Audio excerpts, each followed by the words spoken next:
ഉമ്മൻചാണ്ടി ഇല്ലാത്ത ആദ്യ ലോക്സഭാ ഇലക്ഷനാണ് എത്തിയിരിക്കുന്നത്. തെരഞ്ഞെടുപ്പ് പ്രചരണത്തിൽ സജീവമാണ് ചാണ്ടി കുടുംബം. പുതുപ്പള്ളി MLA ആയ ചാണ്ടി ഉമ്മൻ, ഉമ്മൻചാണ്ടിയുടെ ഭാര്യ മറിയാമ്മ ഉമ്മൻ, മകൾ അച്ചു ഉമ്മൻ എന്നിവരെല്ലാം പ്രചരണ രംഗത്തുണ്ട്.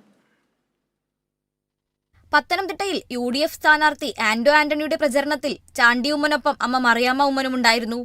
കുളനടയിൽ സംഘടിപ്പിച്ച കുടുംബയോഗം ഉദ്ഘാടനം ചെയ്യുകയായിരുന്നു മറിയാമ്മ ഉമ്മൻ. കോൺഗ്രസിന്റെ ചരിത്രം ഇന്ത്യയെ സൂര്യൻ അസ്തമിക്കാത്ത ബ്രിട്ടീഷ് ഭരണത്തിൽ നിന്നും സ്വാതന്ത്ര്യത്തിലേക്ക് എത്തിച്ച ചരിത്രമാണെന്നും കോൺഗ്രസ് ഈ തിരഞ്ഞെടുപ്പിൽ വിജയിക്കണമെന്നും മറിയാമ്മ പറഞ്ഞു. കോൺഗ്രസ് പ്രസ്ഥാനം നിലനിൽക്കണമെന്നും പ്രധാനമന്ത്രി പദം താളത്തിൽ വെച്ചു നീട്ടിയിട്ടും സ്വീകരിക്കാത്ത ആളാണ് സോണിയാഗാന്ധിയെന്നും മറിയാമ്മ കൂട്ടിച്ചേർത്തു. സത്യങ്ങളും അർദ്ധസത്യങ്ങളും അസത്യങ്ങളും വളച്ചൊടയ്ക്കപ്പെട്ട സത്യങ്ങളും നിങ്ങൾ കേൾക്കുന്നുണ്ട്. നിങ്ങൾ വിവേകപൂർവം അതിന്മേലൊരു ചിന്തിച്ച് നമ്മുടെ രാജ്യത്തിന് ഏതാണ് നല്ലത്, ഇന്ത്യയുടെ അഖണ്ഡതയ്ക്കും ജനാധിപത്യം ഏതാണ് നല്ലത് എന്ന് തീരുമാനം എടുക്കണമേ എന്ന് മാത്രമേ എനിക്ക് അപേക്ഷിക്കാനുള്ളൂ. ഇതൊരു യുദ്ധമാണ്. ജനാധിപത്യം ഏകാധിപത്യം തമ്മിലുള്ള യുദ്ധം, സത്യവും അസത്യവും തമ്മിലുള്ള യുദ്ധം, നീതിയും അനീതിയും തമ്മിലുള്ള യുദ്ധം, ഹിംസയും അഹിംസയും തമ്മിലുള്ള യുദ്ധം.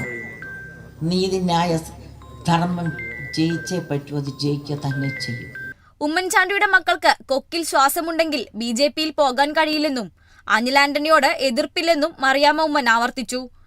ഉമ്മൻചാണ്ടിയുടെ മക്കൾക്ക് കൊക്കിൽ ശ്വാസമുണ്ടെങ്കിൽ BJP പോകാൻ പറ്റുമോ? നിങ്ങൾ പറ.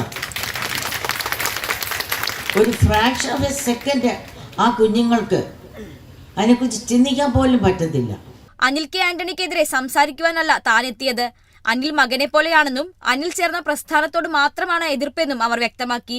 മുൻ MLA Sivadasan Nair, DCC president Satheesh Kochuparambil, സ്ഥാനാർത്ഥി ആന്റോ ആന്റണി തുടങ്ങിയ നേതാക്കളും യോഗത്തിൽ പങ്കെടുത്തു. നൂറുകണക്കിന് പ്രവർത്തകരാണ് കുടുംബയോഗത്തിലെത്തിയത്. Kerala vision news, Pathanamthitta.